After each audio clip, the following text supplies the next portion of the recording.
Здраво Македонијо, ти херојска Македонијо, земјо со херојски идеи. Како, например, идејата на Сашо Ордановски која ќе ви ја раскаже сега.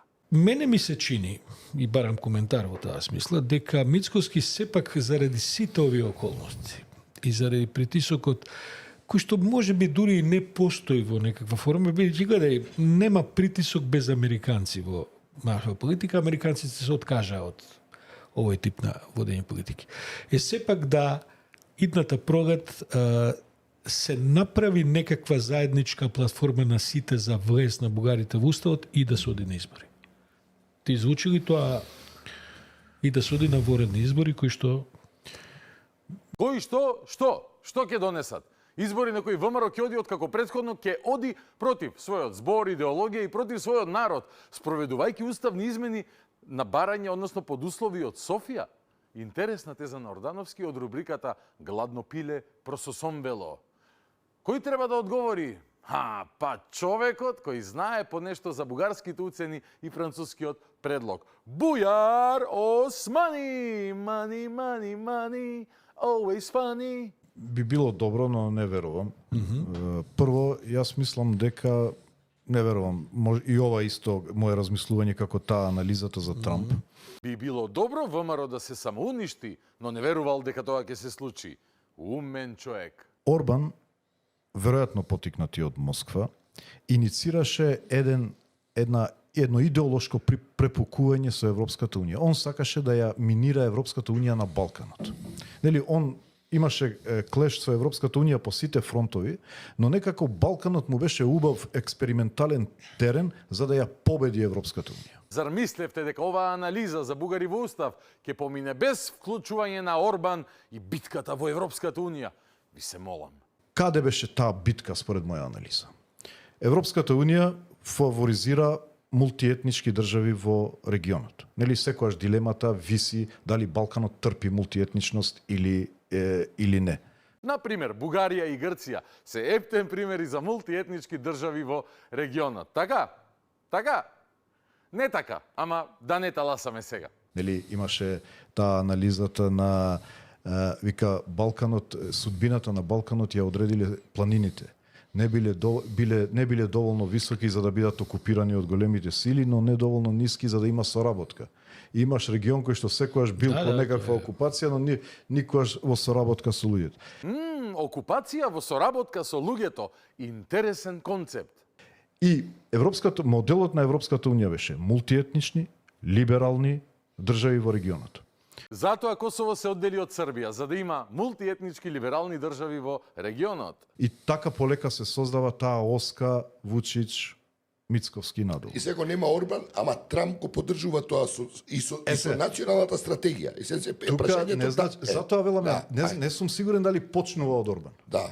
Сега еден играч е помалку, што е веројатност има дисконтинуитет на оската. Добро, да. Но не значи дека целата идеја и затоа овој напад кон Охридскиот договор кој што всушност е архитектурата на мултиетничноста во државата, мене ми изгледа као дел од тој план. Да. За оние кои не се упатени, нападот врз Охридскиот рамковен договор е фактички бркањето на дуи во опозиција. Кога се во опозиција, светот пропаѓа, урнати се темелите на со животот, кима наезда на скакулци, метеор може да ја погоди земјата и така натака. А кога се на власт, се е окей, ружите цветаат и тие стануваат екологисти.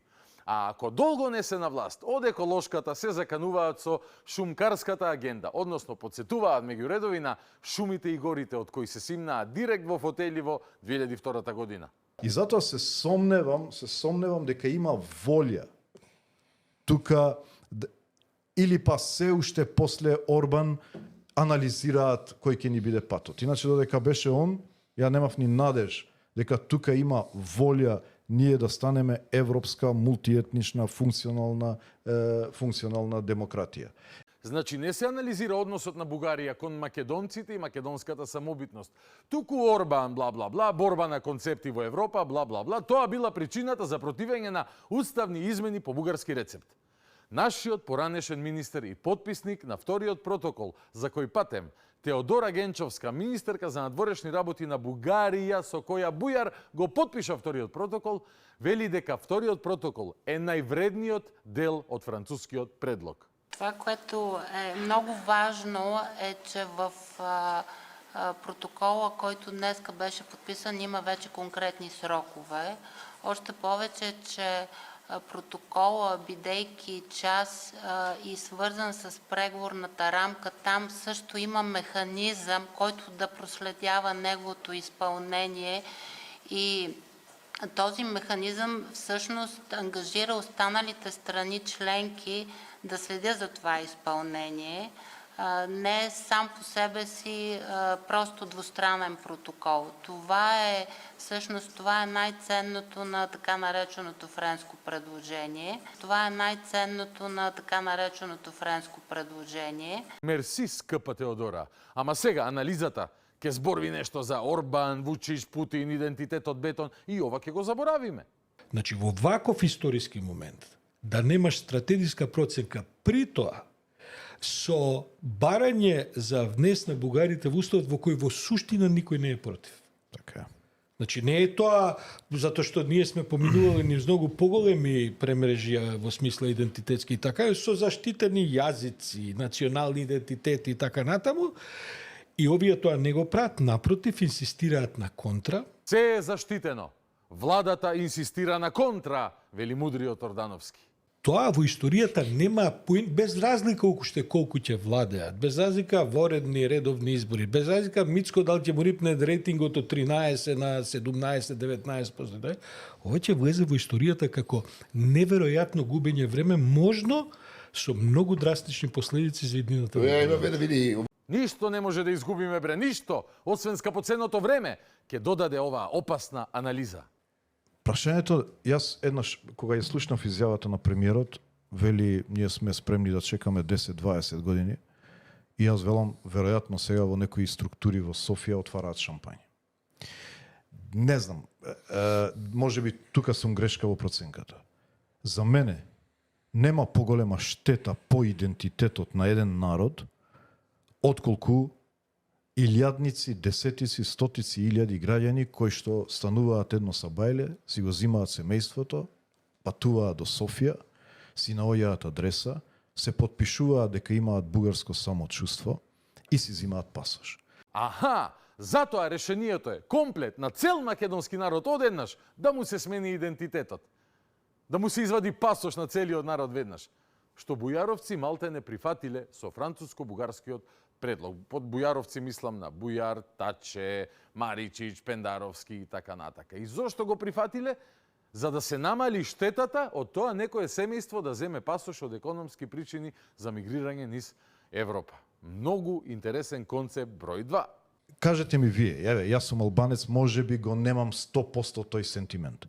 За мене тоа не е административен процес, тоа е тежок психолошки процес. Апсолутно. За тоа семејство. Јас тоа не би си го За тоа семејство почнува еден процес внатре кој што никогаш не престанува да работи. Не, прво ти ја треба потпишем дека татко ми бил бугарин.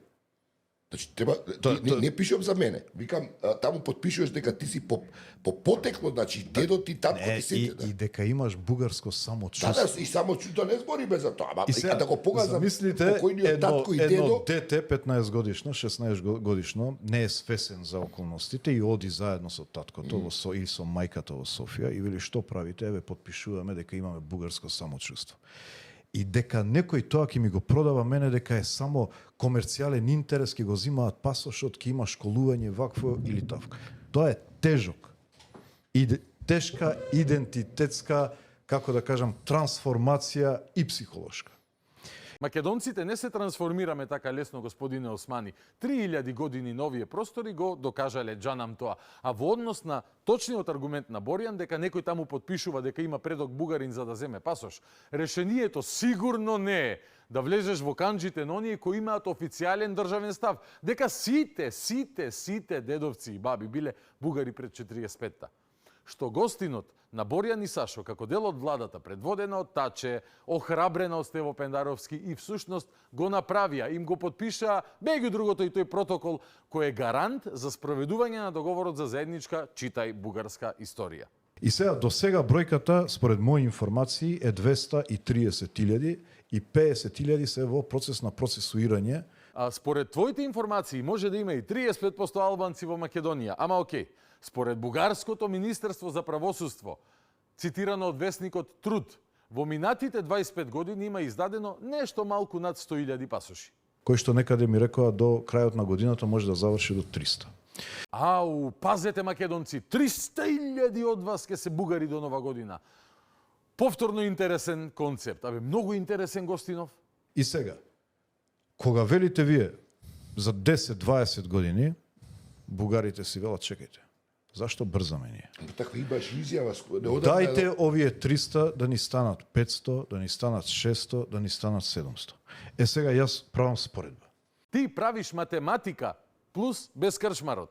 Бугарите си рекле, дај да станат 700.000 македонци бугари со издавање пасоши. Дечко, тие тврдат дека сите сме со бугарско потекло. Сите комплет, па дури и твои сограѓани, кои земале пасоши од економски причини и се пишале како българи. Знаеш кој е друг исто така со бугарски пасош? Нема да ти се допаѓа ова, ама еве, слушни си. Здравейте, уважаеми съратници! Намирам се в центъра на Прищина. Зад гърба ми е паметникът на Георги Кастриоти, известен още като Скендербек. Както е добре известно на всички вас, майката на Георги Кастриоти произхожда от български села. Така че той е дълбоко свързан с българската история. Така както майката на Георги Кастриоти от български произход, така и все още в Косово има много наши съратници, много наши съмишленици, много наши сънародници, българи по произход. Предстои да бъдат признати българите в Косово и по този начин ще бъде завършена цялата дъга. И това, разбира се, националната задача, националната кауза, заради която сме тук в Прищина и пред паметника на българинът по майка Георги Кастриоти Скендербек. Жоро Скендербегов, българин по мајка. Ама вратете им бе, кажете им дека Александар Велики, македонски бугаринот, бил албанец по мајка. И еден. Многу убаво ќе беше ова да е муабет пред кооперација со пивце и месен нарезак, пилешки, нормално за приликата. Ама не, ова е дел од прашањата со кои се занимаваме, благодарение на, како до сега, коалицијата. И видете како за Скендербек, токму за Скендербек, одговори во една прилика Бујар Османи. Инаку во бугарската историографија постои теза, таа е кажана дека Скендербек конкретно е бугарин по потекло. А за Скендербек треба се разговара? Немам ја никаква, видите, кога луѓето реагираат жестоко на таквите иритации од надвор, тоа значи дека немаат доволно самодоверба. Аха, а кога од надвор некој доаѓа и ти вика смени си историја, тоа не гледаме дали е самодоверба или не на надворешниот притисок? Туку тогаш која е логиката? Океј, ќе ја менуваме за да докажеме дека имаме самодоверба, а некако со пола уста зборуваше за Скендербек. Еве нека пробаат нека зборат за Скендербек, ако ќе реагира некој. Тоа е прашање на самодоверба во себе, во тоа што веруваш. Не е прашање на препукување во јавност со било кој. Така да воопшто нема да ми значи. Абе не се работи за тоа дали ќе зборуваат или не, туку дали ќе те условат да признаеш дека Георг Кастриот Скендербек бил Жоро Скендербегов, бугарски јунак, за да влезеш во ЕУ. Ама околу самодовербата за говорење или неговорење на историски прашања, еве имаме едно прашање. Овој следниот човек има ли самодоверба? Али Ахмети со нова политичка реторика од позиција на опозиционери ја застапува тезата дека албанците имаат антички корени на овие простори. Во говор пред поддржувачите од Струга тој зборува и дека се што е на Балканот од средниот век било дел од албанската историја. Меѓу личностите кои ги вбројува се и Константин Велики, Јустинијан I, како и основачот на Охридската архиепископија. Ахмети вели треба да им биде јасно на сите дека албанците придонеле за културата на Балканот, Европа и светот. Ta zëm nga Konstantini I Lasht, që është I yni, është origin, është ADN e jona, Justiniani, Gjergj Dibrani, themeluz I kishës I arcipeshkvisë Sohri.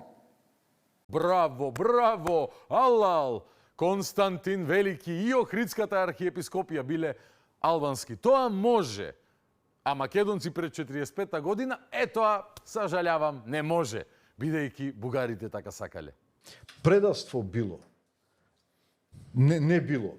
500.000 да одат во Софија да потпишуваат дека имаат бугарско самочувство, а било предавство историска комисија во која што секој член има право на вето. Тоа го објаснува, не само комисијата одлучува самостојно, туку и еден член во комисијата, да бидејќи одлуките се носат со унанимност. Да, добро. Еден член може да го, Значи, предавство е давање на моќ на соседката. Ако тој еден член од македонска страна стави вето, тоа да значи дека ние не сме добри соседи, па Бугарија да може да ни стави вето. Односно, без променета историја да нема прогрес кон Европската Унија. Тоа е предавство, а не овие жонглирање на Бугар со 500.000, 700.000 македонци кои ќе земеле бугарски пасош. И тој бил многу насекиран поради тоа. Бугарите само со чекање добиваат две работи. Времето работи за нив. Слаба држава која што автоматски го слабее тој идентитет и го прави поприемчив за влијание, пофрагилен, и второ ова со бугарските пасоши. И затоа логиката на еден државник е: нас ни треба јака држава веднаш. Што значи? Прво, не отварам нови теми со албанците кои што едва ги затворивме, бидејќи тоа дополнително ни ја ослабнува државата и институциите. Не отварам со грците нова тема, бидејќи ја затворивме таа тема. И се обидувам, ке тропам на сите врати, па и на бугарската врата, што побрзо да влеземе во Европската Унија, за да ја зајакнам државата, да ги зајакнам институциите и така да си го зачувам идентитетот во еден свет кој што станува се по-проблематичен. Ќе си го зачуваме идентитетот, со негова промена, што стори човек гениални идеи. Одамна немам забележано ваква количина на брилијантни идеи на едно место истурени. А сега е време да дознаете кој е новиот автор на старото барање за бугари во Устав. Јас мислам дека прво внесување на бугарите во Уставот, пак ќе кажам, првиот пат тоа кога зборував со Захариева. Таа беше министер за надворешни работи. И ја отворивме темата дали може, бидејќи моето размислување беше вака. Има две полиња каде ние играме, нели, по фудбал сме ние во дуи познати. Историскиот спор, по фудбал сте познати. Да, затоа велам, да. Дали ќе играме фудбал на историскиот спор или ќе играме на човечко-малцински права. Јас бев убеден дека на историски терен ние не можеме да ја добиеме таа игра. Меѓутоа на малцинско човекови права ние веќе изградивме искуство и се покажавме во светот преку Охридскиот договор дека знаеме да ја играме таа игра. И размислувањето ни беше како да ја префрлиме топката од историски спор на малцинско човекови права. Го знаевте ова? Ни и јас. Гледате ли кој бил стратешкиот автор на Бугари во Устав? Мислам во оваа верзија, 10 сме чуле до сега. И тоа го сторил за наше добро. Мислам, ако да му се верува на неговите зборови, а зошто бе да не му веруваме? Ние вака размислувавме. Како да ја префрлиме топката на овој терен? И почнав јас да разговарам со Катерина Захариева, што ако решението биде со Бугари во Уставот. Она категорично тоа го одби. И ми рече, нема бугарски политичар кој што ќе прифати бугарско малцинство во Северна Македонија. Ја убедувал за Бугари во Устав, ама таа одбивала. Добро. И меѓутоа Радев почна да разбере дека во Европската Унија Бугарија добива многу лош имидж со инсистирањето на овој историско-идентитетскиот правец. Не им поминуваше приказната. Да, во Корепер им заглави оној документ што однесоа, да. Па имаше едни заклучоци кои што ги блокираше Чешка и Словаците. И он виде можност да ја продаде приказната во Европската Унија дека всушност ние сме модерна држава, ние не бараме идентитетот ни да го смениме. Ние бараме бугарите во Македонија да се почитуваат правата. Радев ја препознал можноста во идејата на Бујар и решил, вели, да ја продаде идејата во ЕУ дека Бугарија биле модерна држава и така натака и така натака. Како што разбирам, Бујар ја знае идејата суштинска на Радев, дека историјата е идентитетот, но тој препознал шанса во идејата на Бујар да ја продаде во Европската Унија во тој целофан на човекови права и Бугари во Устав. Ова, и да е точно, е ужасно признание на поранешниот шеф на македонската дипломатија, дека соработувале од ДУИ со елементи на бугарскиот национализам, што е страшно, луѓе. Чудно е, неслушнато е досега, скандалозно е, или не?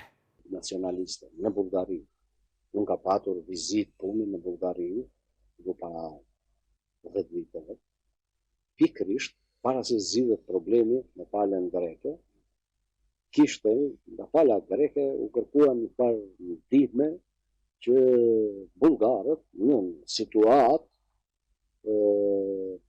para zgjidhjes së problemit, për çështjen e emrit, të mos hapin çështje bulgarët për të mbyllur problemin me Greqinë, palën greke.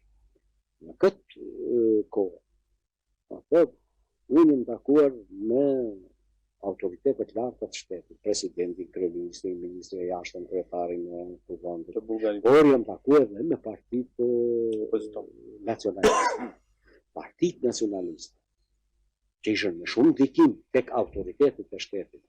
A dini si më thonë? Siç po Bullgari, të gjithë janë bullgarani, nuk ka kom Maqedonisë. Ishte një popull, si e thonë ata. Dhe kishte, nga pala greke, u kërkuan një farë ndihme që bulgarët në situatë para zgjidhjes së problemit, për çështjen e emrit, të mos hapin çështje bulgarët për të mbyllur problemin me Greqinë, palën greke.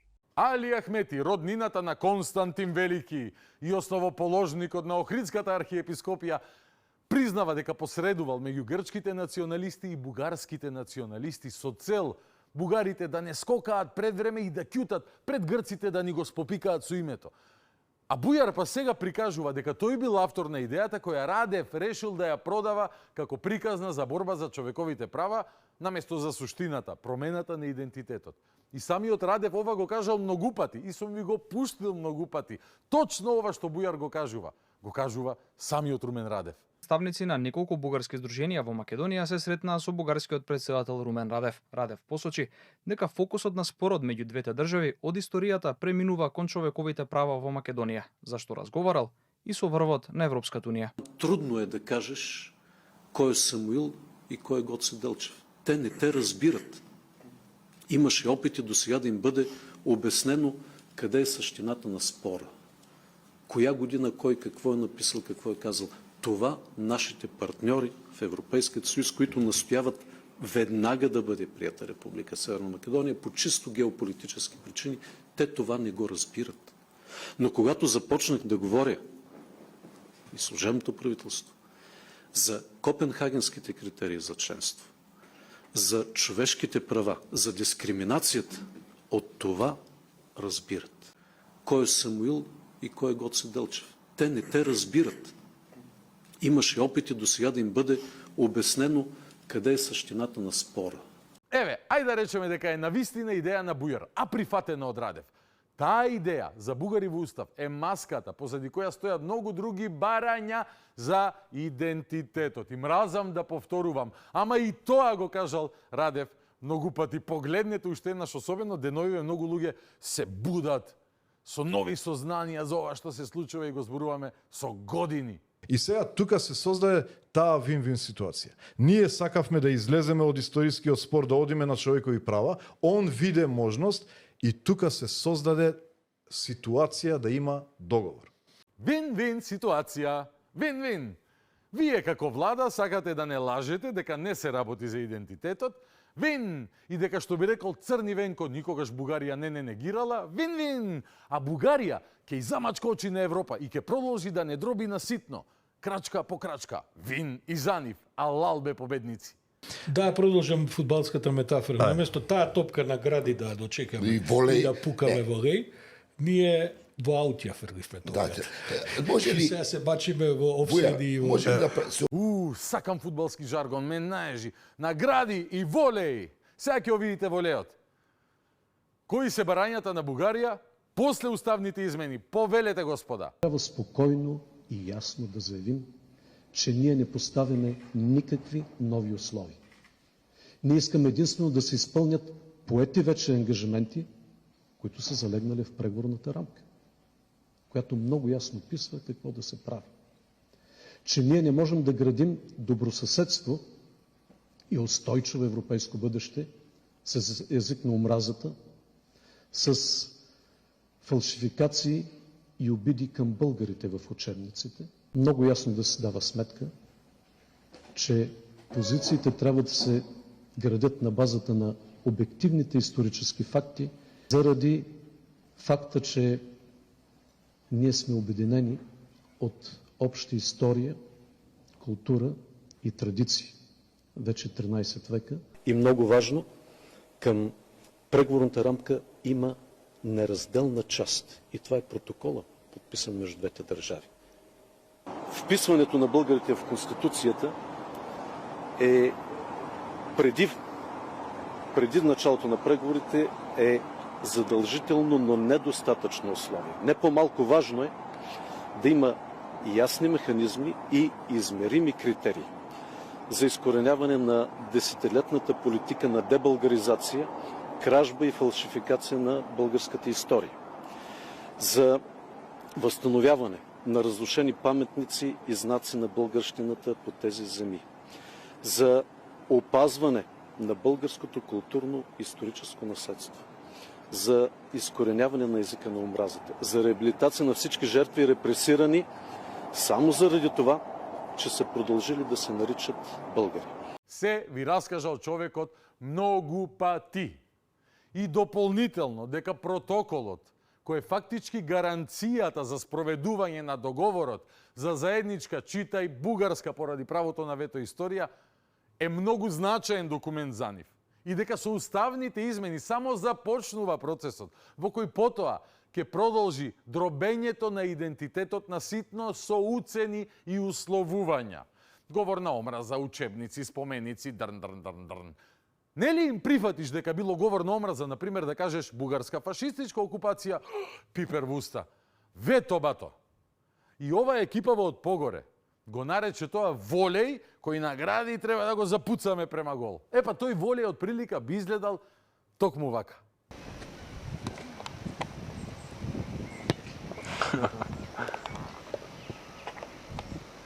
Хеј, вченки, што би рекле ние охриѓани. Ама фудбалерите се упорни да не убедат во спротивното. Има само два правни основа по кои што Бугарија може врз основа на тој правен основ да стави вето. Уставни измени и акцијски план за малцинства. Бидејќи само за овие две прашања, поврзани со Бугарија, има механизам во Европската Унија за следење. Тоа значи има писмен извештај од комисијата и има гласање на земите членки. И тука Бугарија, без да никој изамери, ќе каже, видете, не е исполнето точка ова и ова, јас не можам да гласам и си ги има аргументите. Значи, акцијски план за малцинства и уставни измени. И Бугарија, еден ден после ова интервју, стави вето, замислете, на акцијскиот план за малцинства. И со уставни измени. Ако имаме вето на акцијскиот план за малцинства, џабе ке се и уставните измени. Иако акцијскиот план нашата влада го правеше со експерт препорачан од Европската Унија. И сега во делот на историските прашања, во делот на протоколите, нема механизам во Европската Унија за следење на нивната имплементација. Не. Тие онака, џабе ги ставиле во францускиот предлог. И така, џабе, без везе ги нарекуваат најважниот дел од францускиот предлог. И нераскинлив дел од предлогот.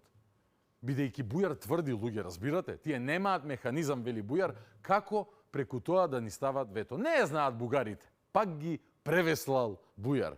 Како со идејата за бугари во устав, која тој ја смислил, а Радев како извршител на идејата, ги убедувал сите европски лидери цела година да се согласеле на тоа. Искам да кажа и за нещо важно. През 2021 година аз за първи път поставих пред европейските лидери въпросът за вписването на македонските българи в Конституцията на Република Северна Македония.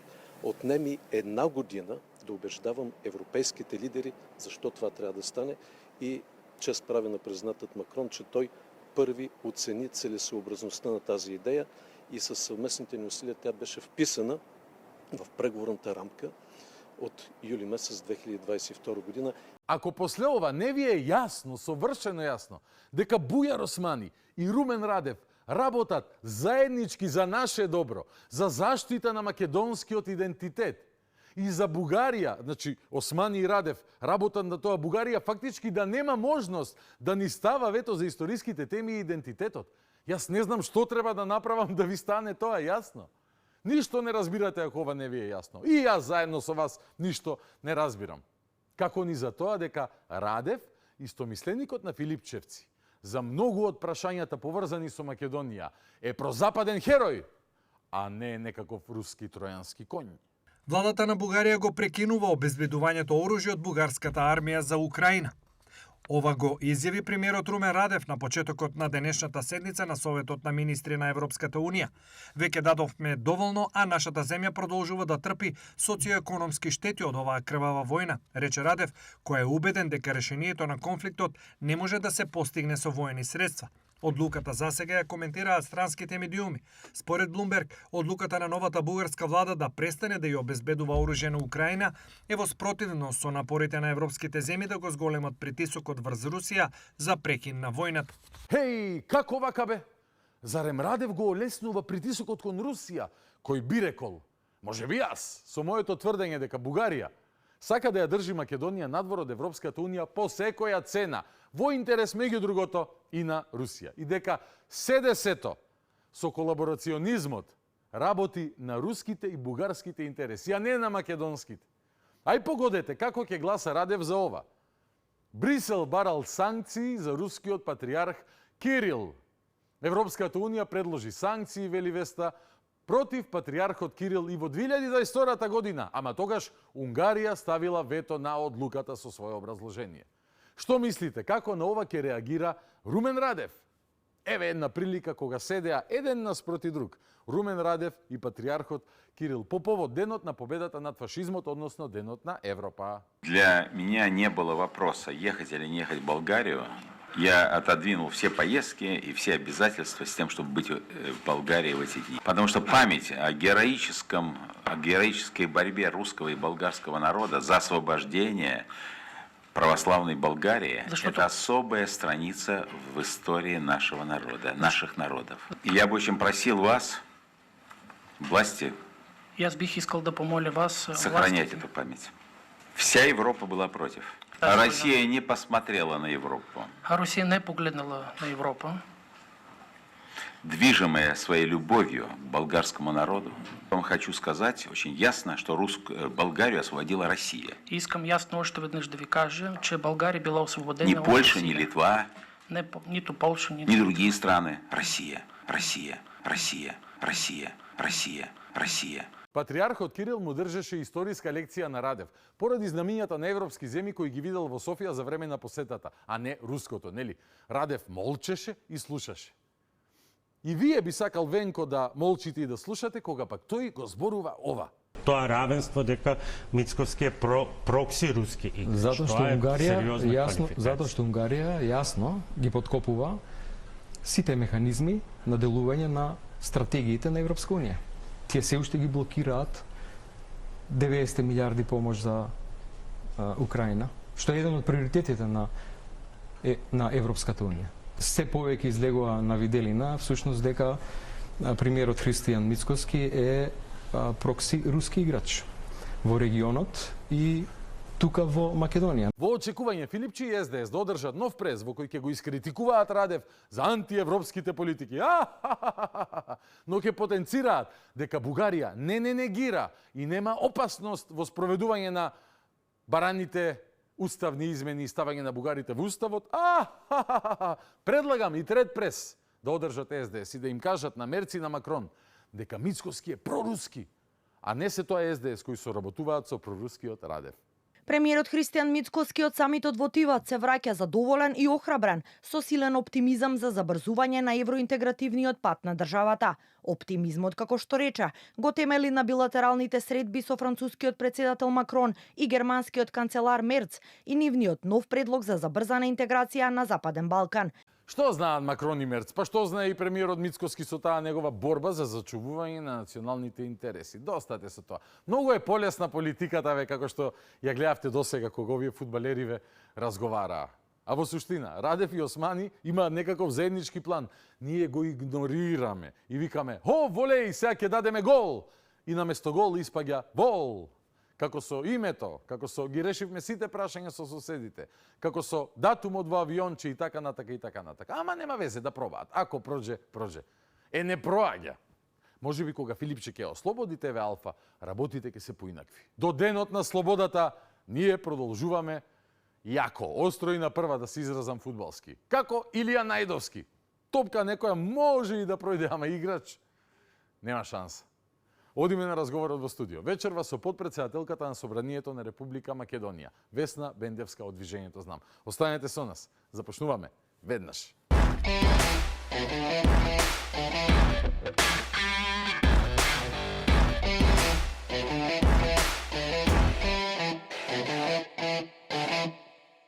Вечерното шоу четврточно издание продолжува со разговорот во студио. Во ова издание прво за оваа недела имам гостинка која што е за прв пат во оваа, според моите пребројувања, емисија број 425 и драго ми е што вечерва ќе имам прилика да поразговарам со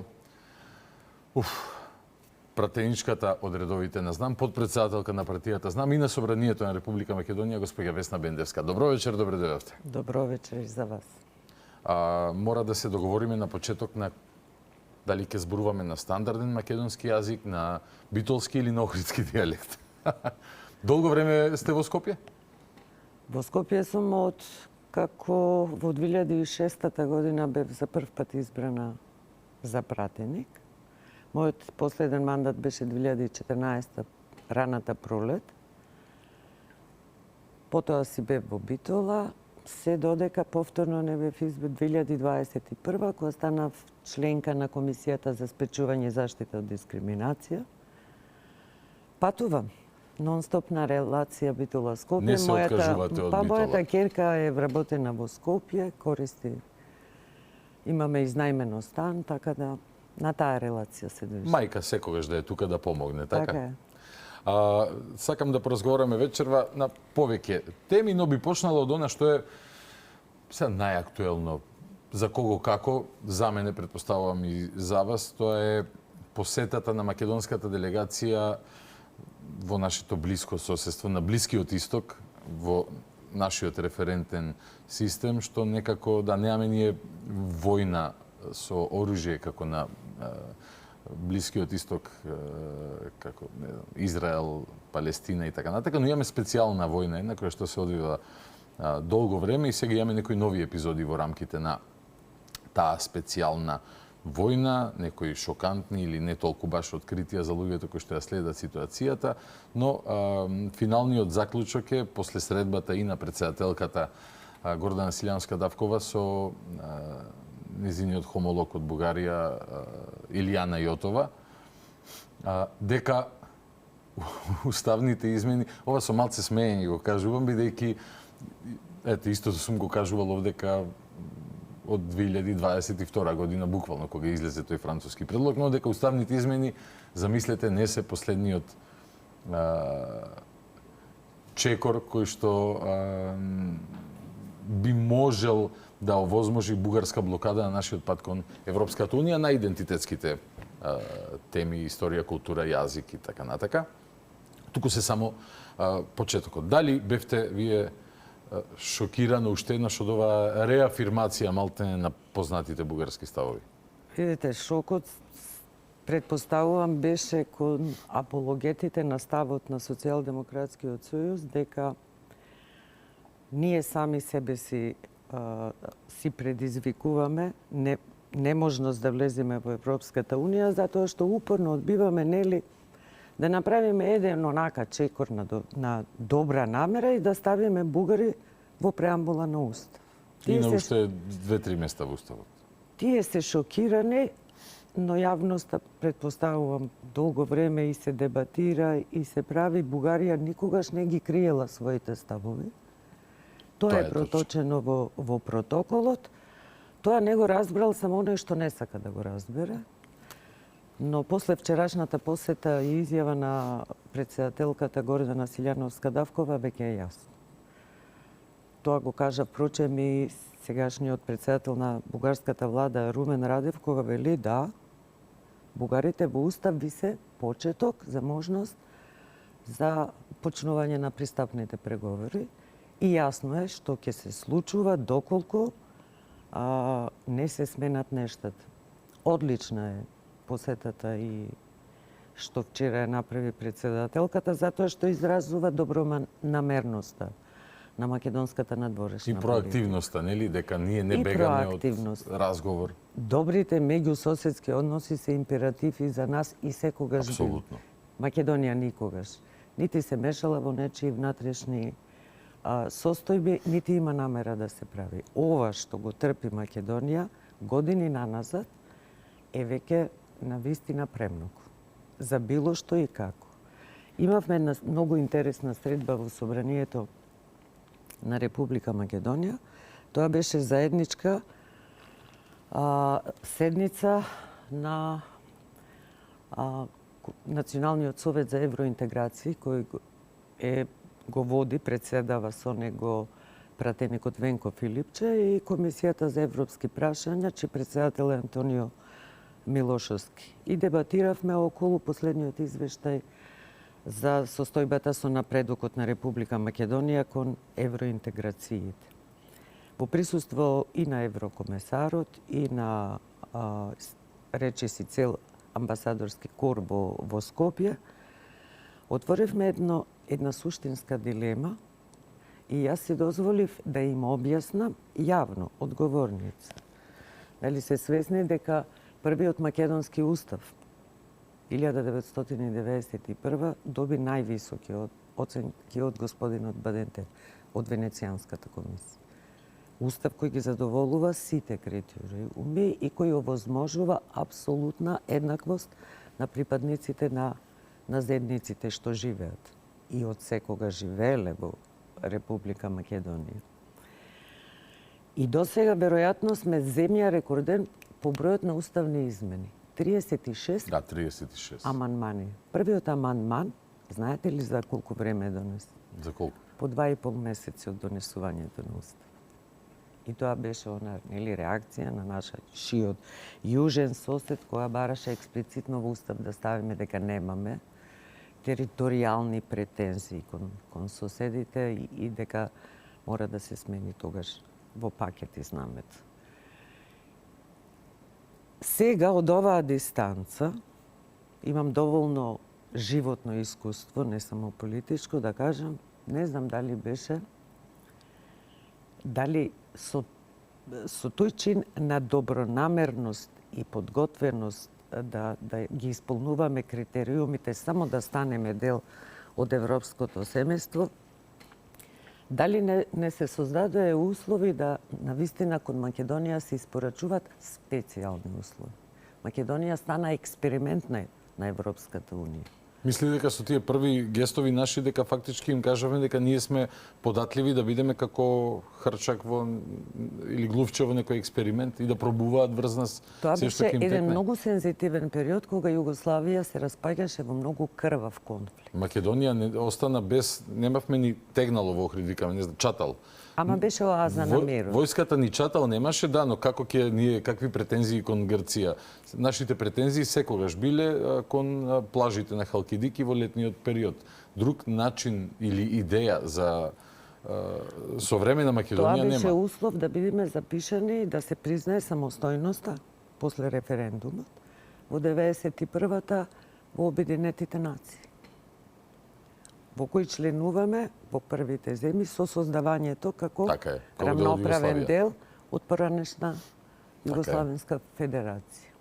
Тоа беше првата неправда.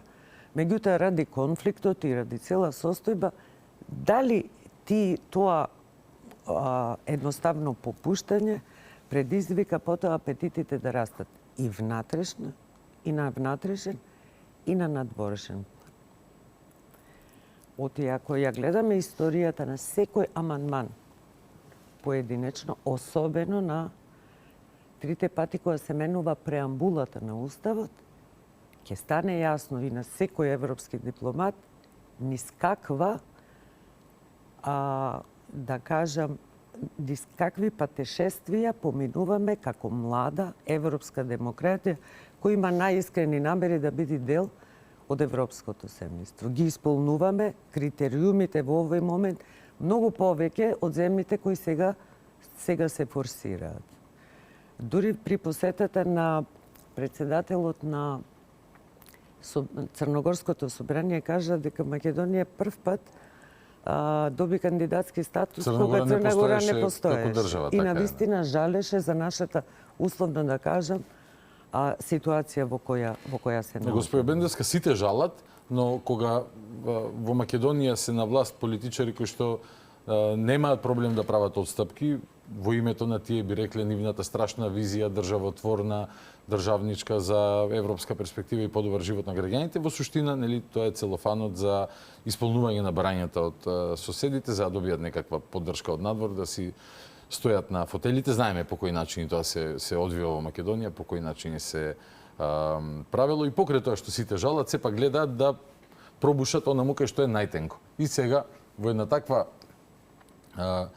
ситуација во 2022 година се појави тој така наречен француски предлог, односно малтене бугарски диктат, бидејќи и самиот Макрон има дадено изјава во која што вели ги задоволивме сите барања на Бугарија. Кирил Петков се пофали, тогашниот премиер на Бугарија, дека во француското предложение се опфатени, направивме, вика, нешто невероватно, всичките български барања се опфатени во францускиот предлог. Румен Радев, тогашен председател, денешен премиер, со неговите познати ставови на посебна специфична љубов, патолошка, мора да признам, кон нас, како и на огромен дел од општествениците таму, исто така го пофали францускиот предлог. Министерките за надворешни работи на Бугарија, без оглед дали е Захариева или Генчовска, денешната министерка, поранешна заменичка министерка Велислава Петрова, во меѓувреме имаше еден Георг Георгиев, министер за надворешни, имаше еден, како беше, Николај. Многу влади имаше таму, сега не можам ни да ги дофатам сите, но сите изјави нивни биле конзистентни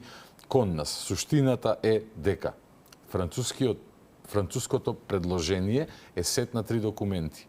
Заклучоците на Советот на Европската Унија, преговарачката рамка и протоколот. И постојано инсистираат на тоа дека протоколот е нераздвоен дел, суштински дел. Генчовска има изјавено, тогашната министерка за надворешни работи на Бугарија, од партијата на Слави Трифонов, кој што е така, исто така со патолошка љубов кон Македонија, дека е највредниот дел од францускиот предлог, највредниот дел. Во суштина, протоколот е гаранцијата која што ја бараше Румен Радев 2020-2021 за спроведување на договорот за добрососедство. Ова не е ништо измислено, нити јас на графчиња или вие сте го гледале, се тоа јавни изјави. И во една таква позиција во парламентот Ковачевски, тогаш и Бујар Османи и целата екипа не убедуваа дека тоа е Стево Пендаровски, како председател на државата, дека сме во вин-вин ситуација и дека Пендаровски во една прилика рече дипломатски шамар, ова било од меѓународната кон Бугарија, затоа што морале да го прифатат францускиот предлог.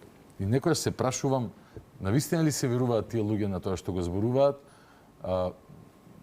дали онака си се убедиле себе си, или па сметаат дека јавноста е неграмотна, скромноумна и нема да ја види суштината на нештата.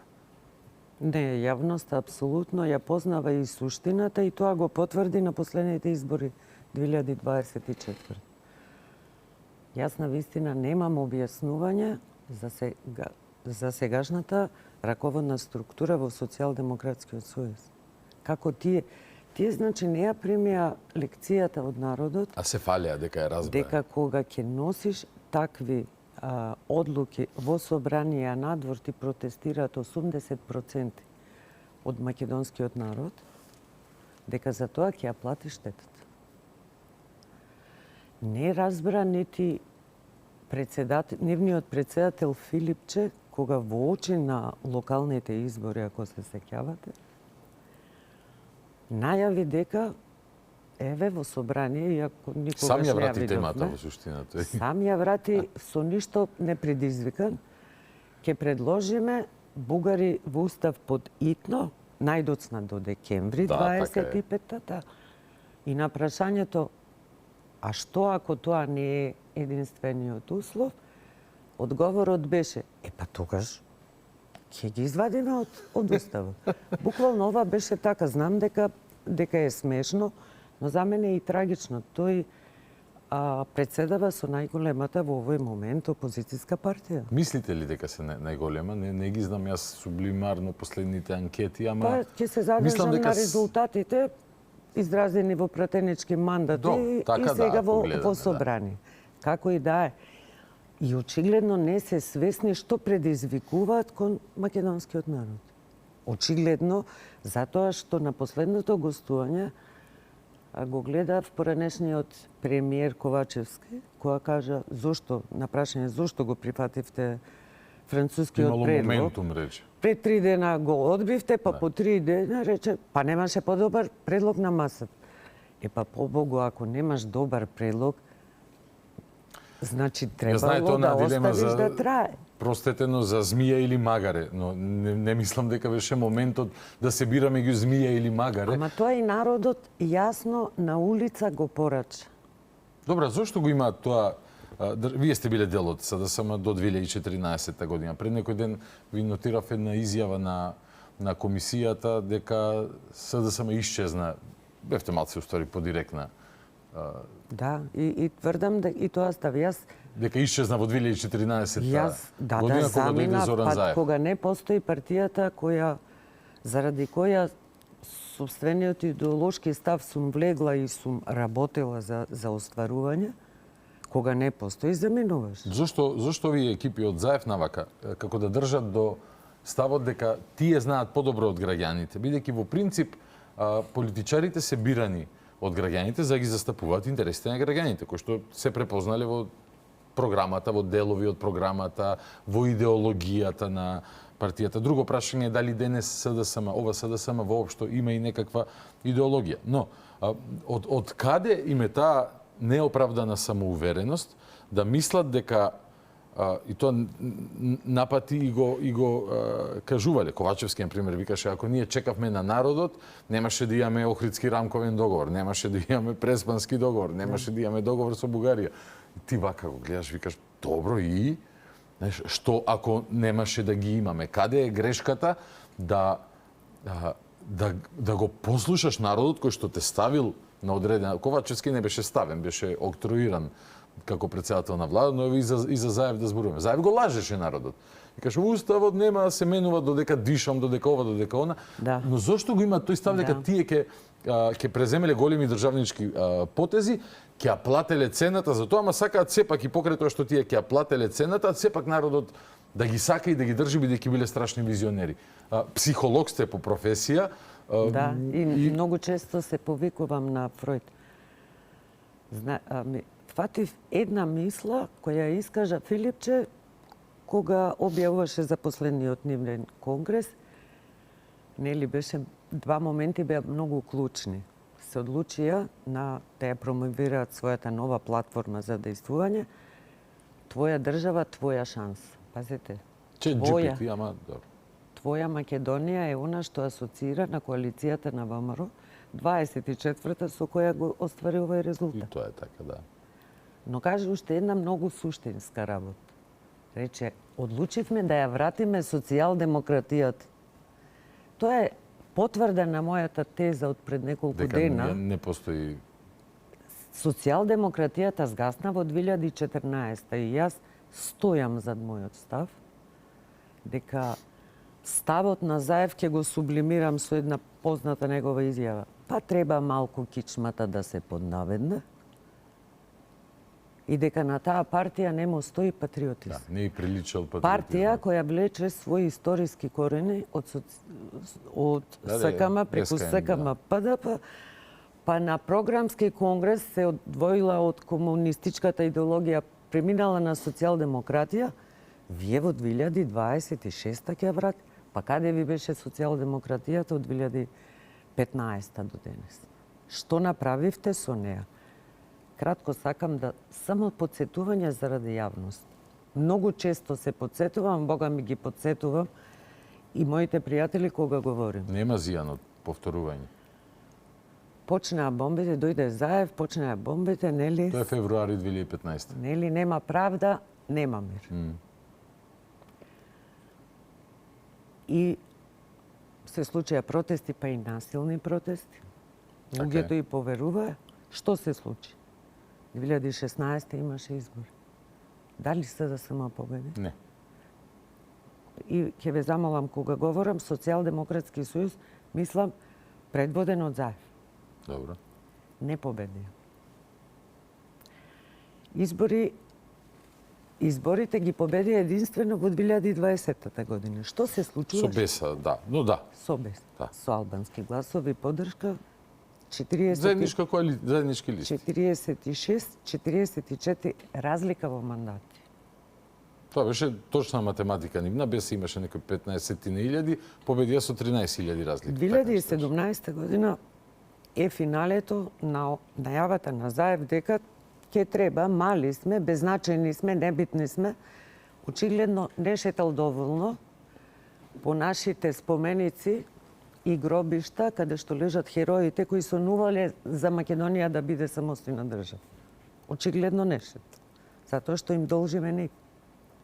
Затоа што сега имаме држава, очигледно некој се обидува да тргува со најсветите работи, тоа е македонскиот национален идентитет. Ако смеам само како додаток на ова, очигледно не шетал, бидејќи напротив се како е паметниот се срами од она со што будалиот се горде, јавно се фалеше дека во Струмица нарачал брусење на споменици кај што стоело. Тоа го направи, па и од шахтите, нели, водоводни, да. Сонцето се бришеше. Така е. 2017 година, нели, цел полн со себе успева да постигне договор под посредништво на Метју Немец за промена на името.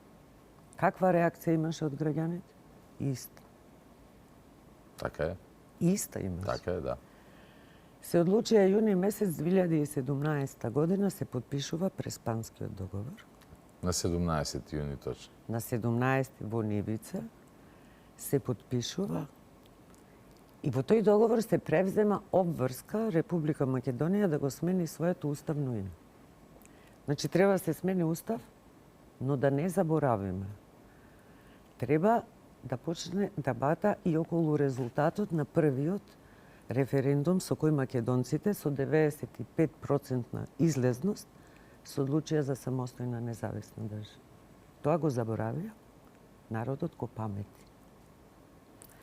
2017 после смената, кога Грција инсистира да се смени, треба да се направат уставни измени. Тој се одлучува на референдум. Законот за референдум препознава задржавен референдум, се мислам, или предходен, кога пред да донесиш некое законско решение, го консултираш народот. Тоа е обврзувачки. Ама за да успее еден референдум, мора да гласаат повеќе од половината запише. Така е. Да или не, прифаќам или не прифаќам. Има и втор тип, последователен, значи откако ќе донесиш некаква одлука, одеш и го прашуваш народот. Предпоставката, законодавецот мислил на последователниот референдум дека те интересира мислењето на граѓаните и потоа ќе се коригираш. Тој референдум не успеа, тоа го призна овластената државна институција, Државната изборна комисија. И Зоран Заев. Но го употреби како подлака за да го смени името, за да го смени уставот во 2019, 11 јануари 2019 година. И нели сега ќе мора, како кажеш, како ги тешеше граѓаните. Ова е шансата, ќе станеме дел од НАТО, Европа не чека на автопат. Зборев со Меркел, Макрон, влегуваме. Готова е работа. Авиончето. Колку пати почнавме преговори со Заев? Дури и таа срамна придавка која јас одлучив да не ја користам, дури во државни институции, подготвена сум сум била опоменувана, но едноставно како граѓанин, кога граѓаните мнозинството се изјасниле дека не го прифаќаат тоа, вие го операционализирате во нешто што не се менува. И се смени, и тоа е тоа. Но се случи една многу пострашна работа по мене. Бенегна, според нив, промена на преамбулата.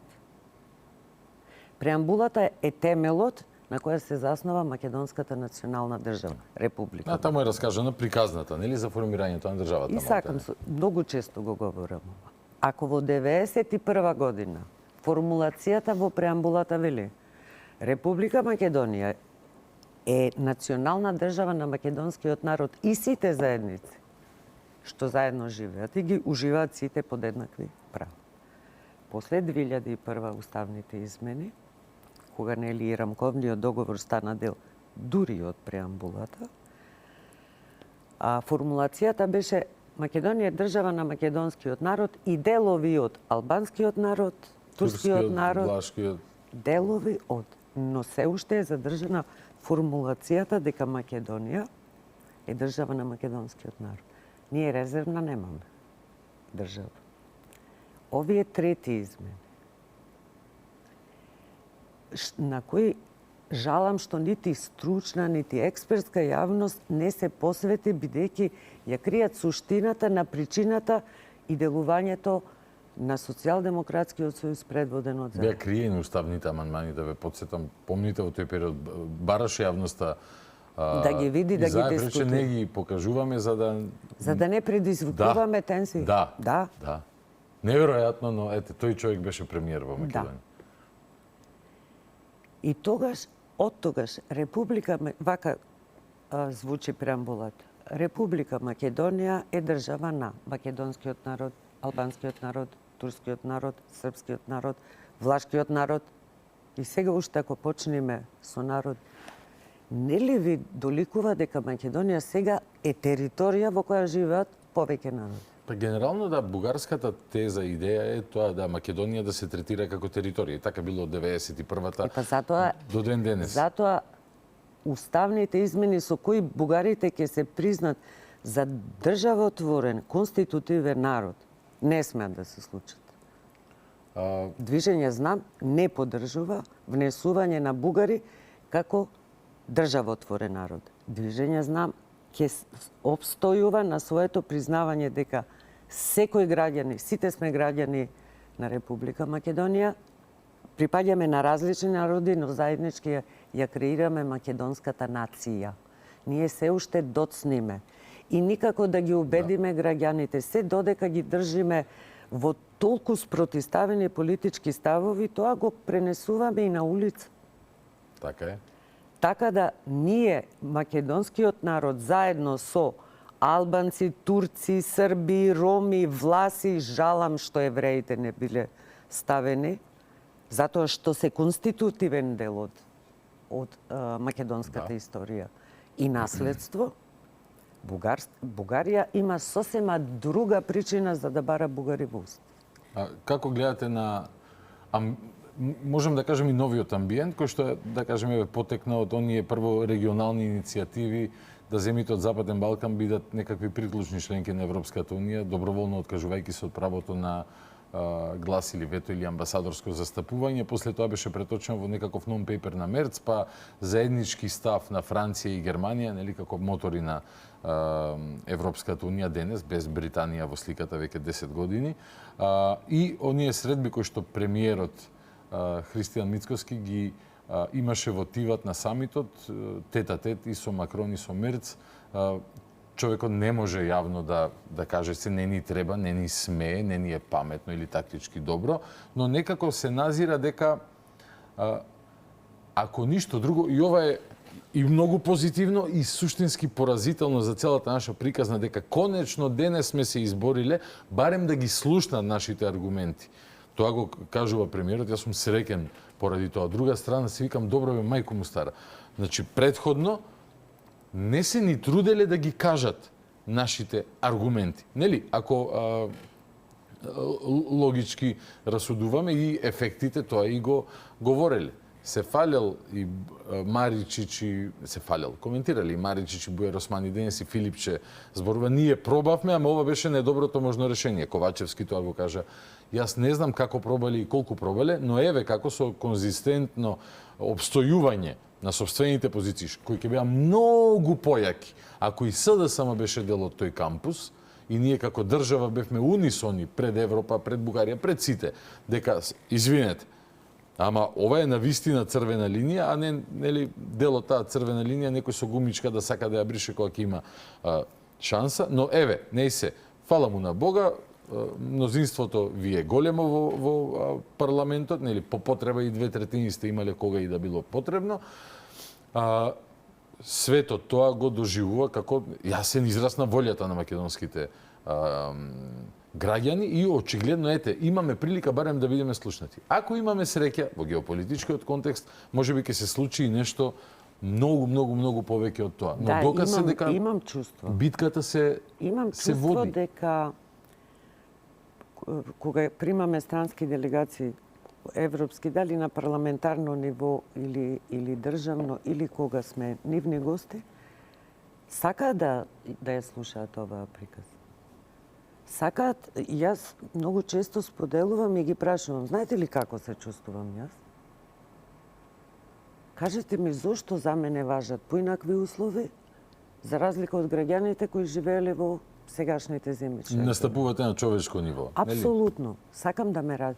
И верувајте дека многу често добиваме наши лобисти во најобичен разговор меѓу двајца. Мислам дека тоа се случува во овој момент. Дипломатијата, не знам колку е видливо, навистина не сум дел од тој дипломатски тип, но емоцијата секогаш е препознаена, барем од странските дипломати. Затоа што, дозволите, непристојно е кога доаѓаат и го пренесуваат ставот на Европската Унија. Македонија ги исполнува. Драган Тилев го слушав на вести, па тој е дел од тимот, познатиот на Радмила Шекеринска, кога го предводеше секретаријатот за европски прашања, кога реално го направивме исчекорот за добивање на кандидатски статус. Добар познавач на прилики. Тој тврди дека Македонија е далеку напред пред сите сегашни кандидати за отварање на поглавијата. Очигледно е дека за нас, буквално јас се чувствувам како да сум дел од еден експеримент, дури и чувствувам дека и тие мерат докаде можат. Затоа е неопходно, она што многу добро го забележав, македонско национално единство. Затоа и го спомнав, што значи македонска нација, значи дека сите заедно, не само СДСМ. Јас барам и од моите сограѓани од албанска етничка припадност, и од турците, и од ромите, и од србите. Заедничка држава делиме. За сите нас ова се однесува. Како движење знам, 2025 предложивме национална платформа за македонско национално единство и дефинирање на државните црвени линии. Ја доставивме до сите. Единствено, нашиот коалицијски партнер, ВМРО-ДПМН, не покани, им ја доставивме во живо, ја разгледавме. Буквално на секоја парламентарна партија. Не гледавме дали од кој етникум е или од која позиција. Ја доставивме за да биде почеток да почнеме да разговараме. Работите мора да се потурнат, треба да има добра волја од сите. Тоа е суштината на компромис. СДСМ решивме, нема да кажувам пикантери, кога се обидовме во собрание да ја направиме доставата. Кажете. Партиски документи сака во седиштето. Не сака да ја примат во собрание? Не сакаше службеничката која има и јас навистина внимавам да не во нашите поли да не ги ставаме луѓето. Пративме наш млад дечко да ја однесе, блиско сме со седиштата, до Социјалдемократскиот сојуз. Кога се врати, се врати заедно со Плико. Со Плико? Да. Не ја со примија. Пликото Со Пликото во не ја кое примиле? беше? Не ја примија. Да не мислеле дека има антракс нешто внатре? Па не. Мислам, ние веќе ја имавме најавено во јавноста, не ја примија, не ја ни разгледа. Доколку Венко Филипчуна Да не што ја напишуваше најави... Северна, може би тоа им пречело. Не знам што им пречело, не беше отворено Пликото и знам дека чинам, ако добро се сеќавам, дека го отворив кај вас во ТВ Алфа на вести. Еве го Пликото и го отварам. А Филипче денес шета и се жали дека нивните црвени линии... Сакам да кажам дека како ние сме Не нова, биде мала партија, доколку предложеше платформа, ќе ја разгледавме и ќе имавме одговор. А не ја достави во собрание човек? Не. Или Само како зборуваше што вели... за неја.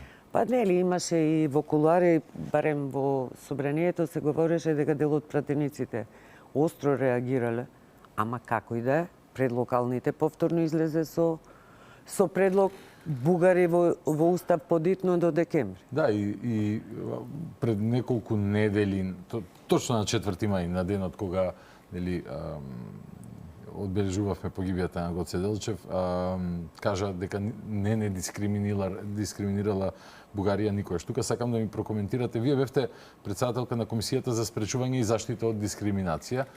Јас сум имал неколку предмети кај вас, тужен од обвинет, не знам како се вика тоа, осомничен, од една невладина организација, мислам дека се викаше Дело, кои што како да беа задолжени во одреден период, сето тоа прекина после францускиот предлог, но дотогаш како да беа задолжени да што е можно повеќе случаи да се обидат да создадат во Македонија, за да докажат дека тука биле нарушувани човековите права на граѓаните на Република Македонија кои што имаат себе чувство дека се дел од бугарскиот народ или македонски бугари, не знам како сакаат, нели може и еским да се чувствуваш дека си, тоа е легитимно. Навистина не сакам да ги навредам, не знам како сакаат да ги викаме, но знаеме за кого зборуваме. Точен ли е тој мој впечаток дека после францускиот предлог престана тие случаи да се таложат таму? И мислите ли дека беше тоа дел од стратегија на бугарската држава за да се обиде да каже еве во Македонија ни се отфрлени толку и толку преставки, можеби се не верувам дека со такви ступидни обиди во Страсбур може ништо да им пројде, бар во однос на мене. Јас ги читав и се смеев на тие глупави обвинувања. Па не мислам и не го врзнувам точно со изгласувањето на францускиот предлог и затоа почнав и стигнавме до 2019 и како тече настаните. Во тоа време со смена на уставот. Добро. Тоа не заврши тука. Францускиот предлог како финален производ, според мое размислување и согледување на нештата, почна токму тогаш. 2019-та, 2020-та, Зоран Заев се уште е председател на влада и се случува она фамозно, катастрофално, срамно негово гостување за БГНС. Да. Ноември 2020. Така е. Каде што... Кога дури и Црвенковски рече не можам повеќе... Нити Јотова, нити Радев, нити Ковачев, нити ништо. Нивната политика е таа што е, не почнува нити од францускиот, за жал нема ни да заврши. Така е. Тоа не е однос меѓу македонскиот народ и бугарскиот народ. Точно. Граничиме, соседи сме, роднини, пријатели и тоа никој не може ни да го уништи, нити па да го потекне на некој начин. Видете, вистина е дека со голем дел од таму ние сме еден народ, вистина е. Само тие мислат дека сме бугари, јас мислам дека сме македонци. Иначе да, не го насочувам го нив, тие се изгласаја едногласно декларација на ова прашање во бугарскиот парламент. И меморандум кој што го доставија до земјите членки. И кај нив има спротивставеност, власт, опозиција, но на тема, национални теми се единствени. Едногласие. И тука е разликата. Затоа се помоги. Не дека апсолутно членуваат активно. Поголема држава, побогата. Поголема се. Но ние дополнително се внатрешно ослабнуваме со ваквите различни Јас да би позиции. бил бугарска служба, точно тоа би го правил. Би гледал внатрешно да ослабнам, да си најдам своји соработници и партнери. И сега ќе дозволите, стигнам до 2020, 25 ноември. Тезата на 25 Заев ноември. е ние сме еден народ, не сакам и не знам да говорам, ни да разбирам бугарски. Еден народ сме, имаме заедничка историја. Да. Не споделена, не вкрстена, заедничка. Заедничка, ќе чествуваме. Не, вие сте биле администратори. Тоа југословенската нели пропаганда тогаш уште што не кажа дека тогаш сме измислени, а сме дел од рече бугарскиот Југославија народ. не разделуваш. Истите тези што ден денес си ги Истите. говорат бугарите, ама бугарите не ме болат нивните тези, ме болат овие тези. Така е, апсолутно. На следниот ден излегува првиот председател на Социјалдемократскиот сојуз по 7 години молка.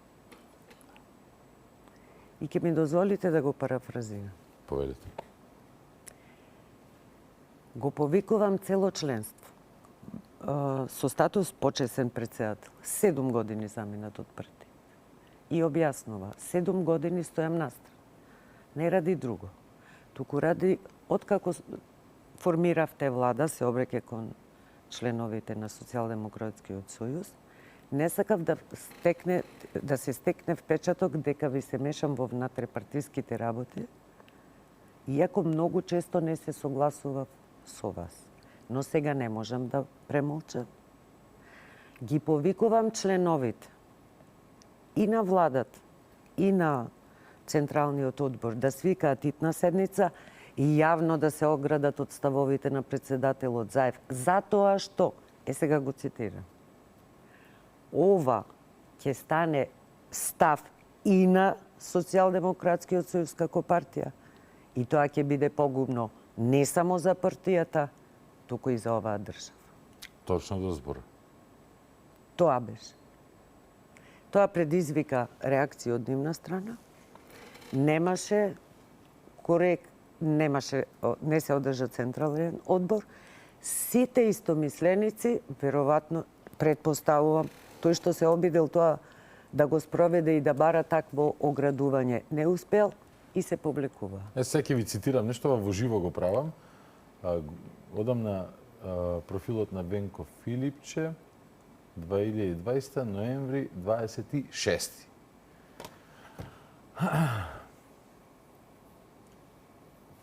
Црвенковски направил што направил, еве што денешниот председател на СДСМ говори за Заев после тоа. 26 ноември 2020. Премиерот Зоран Заев во изминативе 3 години донесе низа тешки, но целосно исправни одлуки со кои ја обезбедивме иднината за нашата земја. Тоа што тој и тимот го постигнаа во сите досегашни преговори, како и напредокот кој го направивме во ЕУ интеграциите, се за најголема почит. Мора да продолжиме по овој пат и мудро да градиме пријателства, штитејќи ги нашите интереси и напредувајќи кон Европската унија. Досегашните политики на отвореност и диалог решија деценски спорови и така мора да продолжиме. Односно Венко Филипче, во тој период, да подсетиме, ковид период, Венко Филипче уживаше огромен рейтинг, бидејќи, како е тогаш, обичен граѓанин, од една страна го има вирусот, од друга страна власта, која што прави мерки, заштити и така натака, и навиваше нормално за луѓето да го победат вирусот, и Филипче им беше отелотворение на таа битка. Имаше 78-80 и кусур посто рейтинг. И сега тој го вложува својот рейтинг, ова му кажал некој Мацко или не знам таму од екипата, гушни го Заев, затоа што нели Црвенковски се откажа, ама еве Филипче го поддржа Заев во тие ставови. Денес гледаме дека нели не е бескорени неговото поведение и однесување, односно дословно ги следи. И вистина е, тој во СДСМ дојде како од позицијата директор на фондација Заев. Не знам колку јавноста го знае, можда некој пат мисла дека се шегува. И да не заборавиме советник на министерот за здравство Никола Тодоров од владата на ВМРО-ДП. Да. Кога покажуваат со прст кон други, Венко Филипче не бил социјалдемократ. Колку што јас знам, може да ме демантира ако грешам. Не знам кога земал книжка, знам дека е моментален председател на Социјалдемократскиот сојуз. Но сакам да кажам, нештата си имаат корен. И во последно време чинам дека Движење Знам име посебно трн во око. Јас не знам како тие планираат да направат некаков опозицијски фронт кога се караат со сите. Извадив неколку само наслови, ќе прочитам од последниве 2-3 недели. Завчера, 9 јуни, Знам е како и анкетите на ВМРО лажни и на копче. Знам, не е партија, никогаш не беше, тоа е мала група на бизнис интереси која доби задача да штити власта. Добро. Знам, повторно ја брани изолацијата на Македонија, Мицкоски и неговата криминална група. 4 јуни. Мај, Левица е привезок на ВМРО, ја презема улогата на Знам, бидејќи на 16 мај најавиле Знам се распаѓа, одработи својата задача, сега служи за дефокус. Имаат ли капацитет тие да се контраат со Знам во моментов реално? За ВМРО не правам муабет, дали СДС може со ВМРО. Но отвараат 100 фронтови и некако не им е... Видите, сјајно. кога немате стратегија, а немате ни политичка визија, дневно политички, ќе барате непријатели и мислите дека со еден вординг кој беше карактеристичен за партијата Левица. Почна со тој вординг, се појавија на Левица се избори. нормализираше, СДС отиде таму. Па кога го гледа празен просторот во опозицијскиот кампус, сега тој вординг го превзема и тоа Венко Филипче, не знам како да кажам, некогаш дури и неприродно действува кога користи навистина насилни и премногу. Можам да замислам како силни. психолог колку ви е интересно кога го Многу ми е анализирате. интересно, дури јас... Фацијалните експресии? Да, говор на тело и начин, кога реагирате нервозно, кога предпоставувам, пренесувате теза во која самите не сте убедени. Да. Многу често не обвинуваат дека сме биле лажните асномци. Знаете, тоа доаѓа како обвинение, оние што го избришаја Асном, одлуките на Асном од преамбулата. Ајде да видиме за кои одлуки станува збор.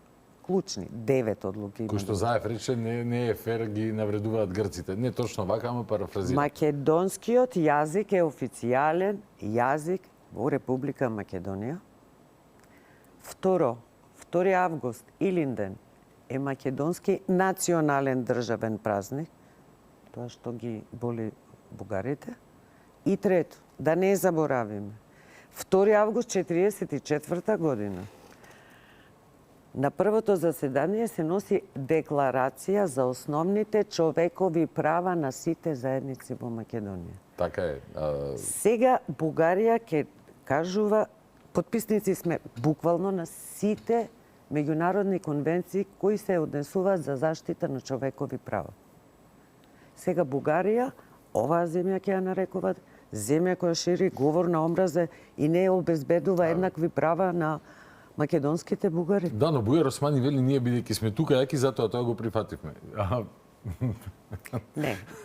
Дури и поставувањето на Бујар Османи за министер за надворешна политика во момент кога требаше да се случува францускиот предлог е желба да се предизвика не само надворешен, туку и внатрешен конфликт. И тука ќе застанам, џабе ќе се вртиме, а нападите од СДСМ, кон Знам, апсолутно се одбиваат од нас. Како е Сакам да кажам и да им порачам. Луѓето како реагираат? Да, повелете. Она што тие не сваќаат која есенција им фали. Политички се испразнети од политичка суштина и содржина. Движење Знам се формираше 2024. Основачки конгрес имавме во февруари. 5 дена почнавме да собираме потписи за председателот да оди во председателска трка. Направивме и листи, освоивме 6 мандати.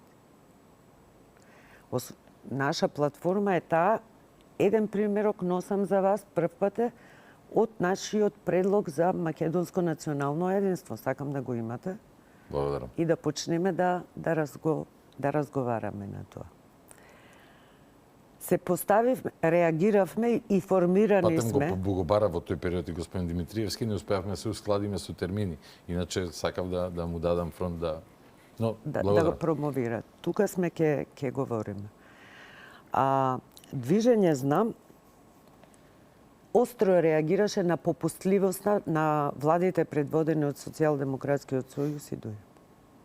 Отстапките што се правеа повторно на товар на македонските национални интереси придонесуваат за тензии, повторно отварање на етнички теми, коренот е таму. Во 2024 година освоивме 6 мандати, ВМРО освои 58 мандати. Која беше причината што политички ја дебатиравме дали ќе останеме во опозиција или ќе бидеме ќе партиципираме во власт? Знаете ли која беше одлуката зошто ќе влеземе во владина коалиција? Пазите, како мали и нови е голем политички ризик да влезете со многу моќниот, етаблираниот Добро. ВМРО-ДПМН. Но кажавме, може би Социјалдемократскиот сојуз, оставен сам да се расправа со апетитите на раководните структури од ДУИ, ги направи отстапките што денес влечеме корени и проблеми. Движење знам ќе му обезбеди на ВМРО-ДПМН стабилност и да знае заедно имаме доволно за просто мнозинство за да течат владини програми.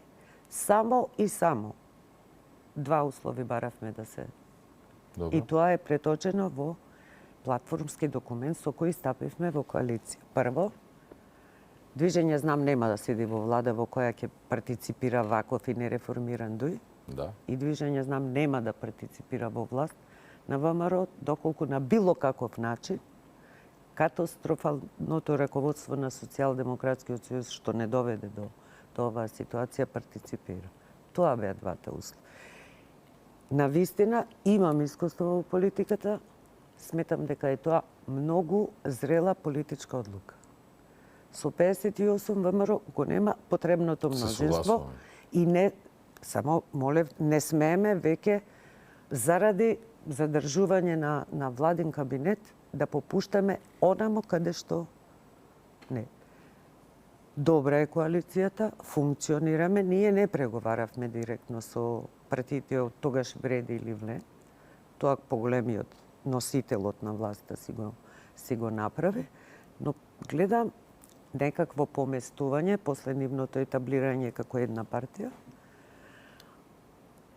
А насоченоста кон реформскиот процес е апсолутно причина за постојање на ваква коалиција. Фокусот е таму сега, така. Таму е. Бидејќи ако чекаме ние на добра волја од соседиве нема да дочекаме, а додека чекаме некакво позитивно одвивање на работите во Брисел, нели може да работиме и самите. И имаме кочење.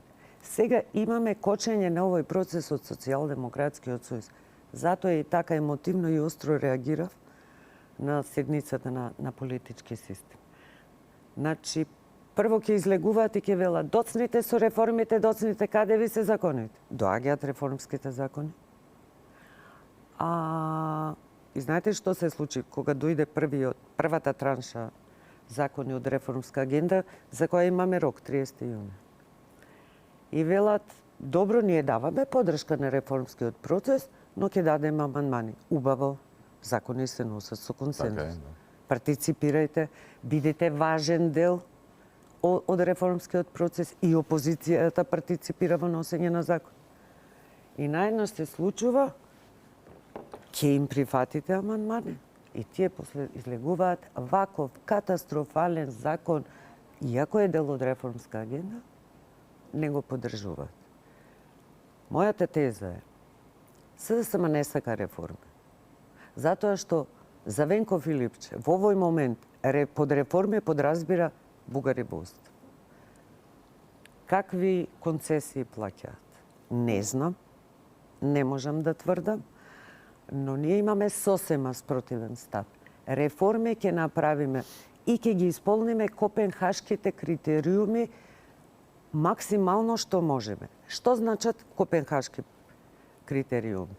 Приспособување на законодавството, кое ќе гарантира владење на право и гаранција за обезбедени човекови права и слободи, функционална пазарна економија и капацитет да ги превземаме обврските како членка. Тоа е наша домашна задача. Не само пред Европа да одиме како предкласен раководител, ја завршив домашната задача за нас, за поубав стандард кај нас. Јас мислам дека е редно и Европската Унија да ја сочиме со еден успешен реформски процес, а потоа да оставиме на нив, јасно, веќе и јавно и гласно кажуваме, нема да преговараме под уцени и притисоци. Црвена македонска национална линија, ќе го видите и во предлогот, е заштита на македонски национален идентитет, јазик, култура и вековна, богата, оригинална, автохтона македонска историја. Обичаи, песни. Тоа сме ние. Тука сме. Така да, тоа е црвената линија. Ќе се обидеме заедно сите. Добро е да почнат разговори. Не се сомневам дека можеби ќе биде почнат, обстои. но битно е да се почне. Само да искоментирам исто така, чисто мора да подсетуваме за да ги разбереме работите во нивната генерика. Еден од тие предуслови, нели, да станеш членка на Европската унија, да имаш регулирани добрососедски односи. Токму затоа Бугарија уште во 2017 година на кој беше 1 август реши во номенклатурата на добрососедството меѓу двете земји да ја стави заедничката историја. Значи, тие работите ги прават стратешки. Заев ја подпиша. Заев ја подпиша, да. Тие работите ги прават стратешки и со план, овдека Шут Петковци во делот на стратегиското размислување се фалат дека ги решиле сите затворени прашања со соседите и денес, 9 години подоцна, да направите анкета за голема жал, меѓу македонските граѓани Бугарија се уште ќе е непријателска земја број 1. Но работите имаат свој корен, затоа но и своји последици, и затоа политичката реалност во Македонија денес е таква каква што е. Јас посакувам да си обстоите на идеологијата, бидејќи ја имате, и да размислувате државнички и стратешки како до сега, што ќе донесе иднината, ќе видиме, но јас сум отворен и Алфа телевизија секогаш за разговор и продуктивна дебата, особено за македонските национални интереси. И некогаш, може и во капацитет на психолог да анализираме конкретни примери од поведението на луѓето на кои што народот кога ги гледа некојаш пред телевизор се крсти од тоа што го слуша. Госпоѓа Весна Бендевска, ви благодарам за гостувањето и одвоеното време. Благодарам на поканата. Пријатен ми беше разговорот со вас. Се гледаме во следна прилика. Благодарам и на вам што останавте со нас до самиот крај. Наредна средба, закажувам, утре. Гостин ќе биде професорот Огнен Вангелов, со кој што ќе зборуваме за ѓаволот во деталите, особено на вториот протокол и за некои други интересни работи. Бидете и утре со нас, до тогаш стандардна процедура. Гледајте, слушајте, размислувајте, анализирајте, излекувајте сопствени заклучоци. Добро на Македонија, главата горе.